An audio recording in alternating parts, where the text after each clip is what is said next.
alim, nabi, rasul, kenapa mereka minta hidayah? Kalau yang jahil sudah, yang baru separuh ilmu sudah, yang sudah berilmu tidak beramal sudah, yang meyakini yang batil sudah. Sekarang kita tanya, kenapa Nabi tetap minta hidayah? Kalau 4 tadi menceritakan tentang diri kita, tapi kalau kemudian yang kelima, kenapa Nabi dan orang-orang soleh yang mengikuti jalan para Nabi, yaitu para sahabat, para tabi'in, dan kita yang berusaha untuk mengikuti mereka, ridwanullah alaihim, kenapa kita masih tetap minta hidayah? Karena belum tentu apa yang antum dapatkan kalau sudah benar itu menjamin antum itu meninggal dalam keadaan itu. Kita apa pernah menjamin bahwasanya kita akan mati husnul khatimah dalam keadaan iman? Siapa yang menggaransi iman kita? Tidak ada. Minta hidayah supaya Allah itu memberikan istiqomah setelah kita dapat ilmu yang benar. Bukankah Allah menunjukkan lembaran-lembaran kehidupan sejarah, banyak orang yang mereka itu bertabur iman di awal kehidupan, tetapi mereka matinya murtad. Bal'am bin Ba'urah, apa kurangnya Bal'am bin Ba'urah? Hidup pada zaman Nabi Musa, di mana doanya dikabulkan oleh Allah setiap waktu-waktu yang sempit dan terdesak. Sampai Malik bin Dinar berkata, karena mujabud da'wah fi syada'id. Kalau sudah bicara tentang Bal'am bin Ba'urah, Masya Allah, doanya selalu dikabulkan oleh Allah dalam keadaan genting. Kata Malik bin Dinar rahimahullahu ta'ala ketika menafsirkan surat Al-A'raf 175. Tapi matinya murtad. Rajal Unfuah, sahabat Nabi, dipuji oleh Abu Bakar, dipilih oleh Abu Bakar untuk menjadi delegasi sunnah, mendakwahkan kepada Musailamatul Kadzdzab, matinya beriman, murtad.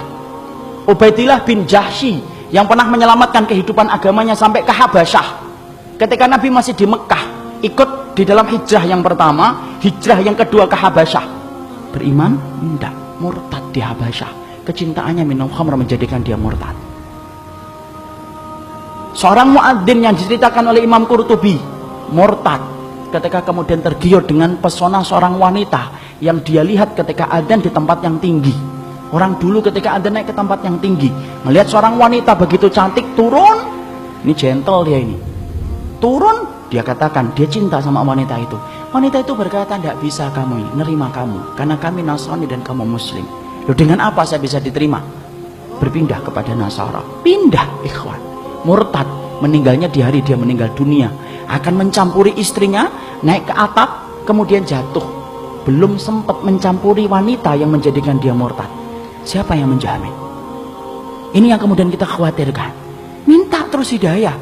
Kenapa kita minta hidayah walaupun kita itu sudah memelihara jenggot, sudah kemudian ngaji, istri kita sudah kemudian berhijab yang syar'i, kegiatan kita sering datang ke kajian ilmu, bertemunya kita dengan orang yang solih, terus kita menjaga hangatnya iman. Tapi kenapa kita tetap minta hidayah walaupun ikhtiar sudah kita lakukan?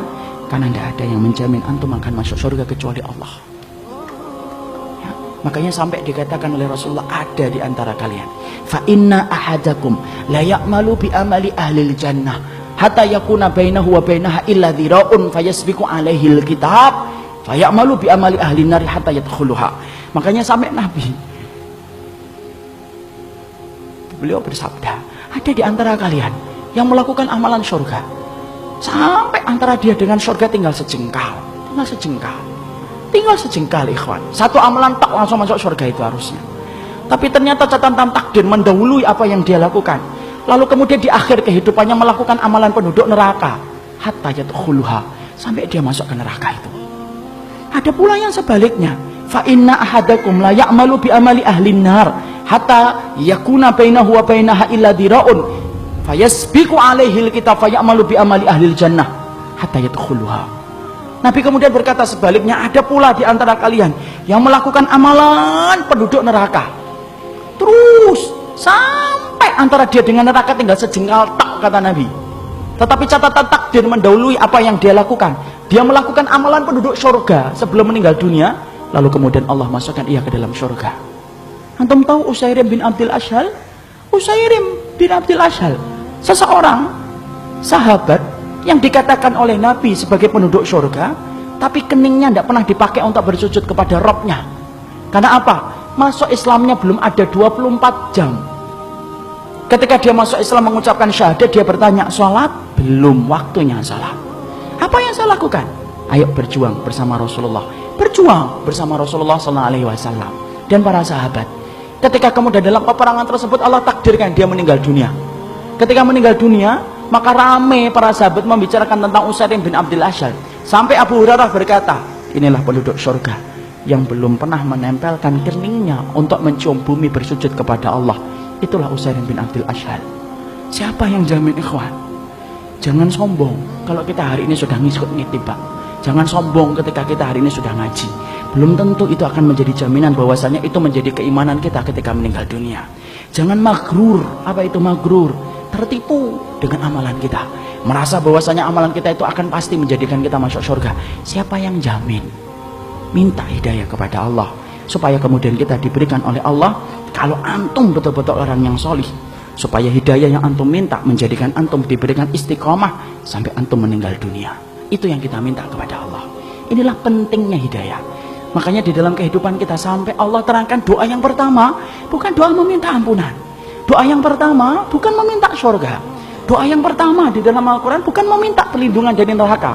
Tapi doa yang pertama, ikhwan, antum sebagai hambanya Allah diajarin oleh Allah. Kita diajarin oleh Allah minta hidayah. Karena kalau antum sudah dapat hidayah, antum diampuni oleh Allah. Kalau antum sudah dapat hidayah, antum dimasukkan surga oleh Allah. Kalau antum minta hidayah, antum akan dijaga dari api neraka. Dan itu didahului dengan hidayah.